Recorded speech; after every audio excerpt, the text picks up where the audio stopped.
Ngayon, mapagpalang buhay mga kapatid, muling nagbabalik yung lingkod si Phil Stay para po makapagbahagi ulit ng panibagong dasal na inyong matututunan dito sa ating YouTube channel mga kapatid. So may mga nais, ayan, magparitual at magpatawa sa papel bukas. So mayroon po tayong tawa sa papel at ritual ng paggagamot, pamproteksyon at pampaswerte. So bukas po ay sagradong araw at mas mabisa po, mas malakas po yung mga orasyon na isinasagawa po pagkasagradong araw po.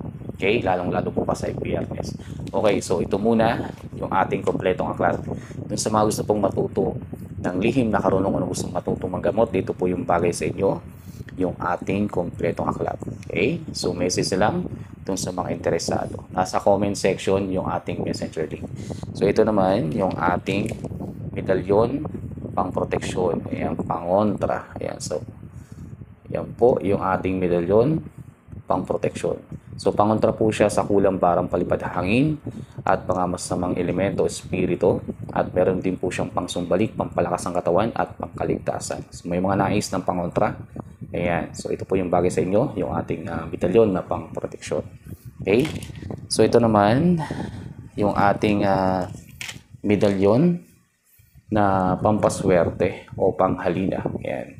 So sa may mga nais kumuha at swertihin sa buhay, ito po yung kailangan po ninyo para po maging kaakit-akit o kagaanan kayo ng loob ng mga tao makakasalamuho po ninyo o kaya sa may mga negosyo. Okay, pwede po ito sa inyo yung ating medalyon na pampaswerte o panghalina. Okay, so yan mga kapatid, mag-message lang dun sa mga interesadong kumuha ng ating medalyon at ng ating kompletong aklat. So yung comment section natin, andun yung ating messenger link.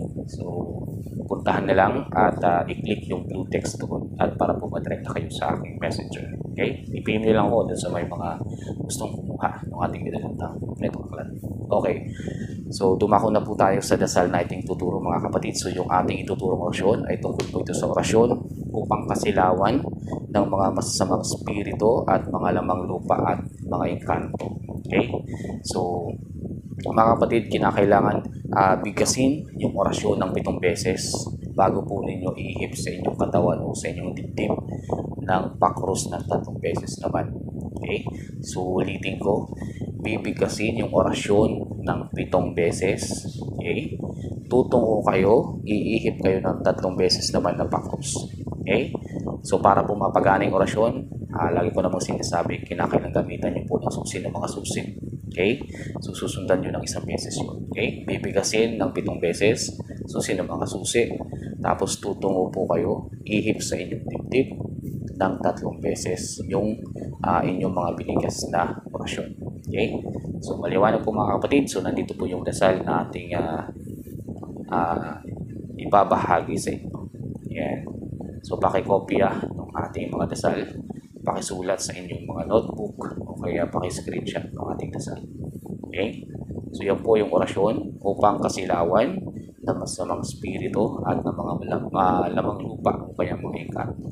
Okay? So mga kapatid, pakikatan yung ating mga orasyon na itinuturo dito sa ating YouTube channel. So yun lamang, maraming salamat po at hanggang sa muli. Kita-kits ulit tayo sa susunod natin ng mga videos mga kapatid. So yun lamang, maraming salamat. Hanggang sa muli. Stay.